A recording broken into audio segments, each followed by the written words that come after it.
பார்க்கறாரு. ஓ, அகத்தியரா? குள்ள முனிவரா? கருடனை கண்ட பாம்பு எப்படி வேகமா போகுமோ அது மாதிரி வேகமா பல்லக்கு தூக்கிட்டு போங்க அப்படின்னு சொல்லி சொல்றான். ஏற்கனவே பல்லக்கு சுமக்க சொன்னதுக்கே அகத்தியர் ரொம்ப கோபமா இருக்கிறாரு.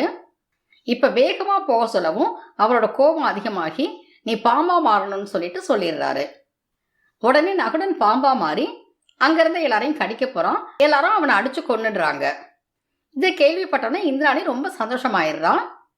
பிரகஸ்பதி காலில் விழுந்து தன்னை காப்பாத்துறதுக்காக நன்றி சொல்லிட்டு தன்னோட கணவனையும் கண்டுபிடிச்சு தரணும்னு சொல்லி கேட்கிறா. தேவகுருக்கு தான் தெரியுமே இந்திரன் தாமரை தண்டில் ஒளிஞ்சிருக்கிறது. இந்திரனை கூப்பிட்டவன இந்திரன் தாமரை தண்டிலிருந்து வெளியில வந்து தேவகுரு காலில் விழுந்து மன்னிப்பு கேட்கிறாரு. தேவகுருவும் இந்திரனை மன்னிச்சிடுறாரு.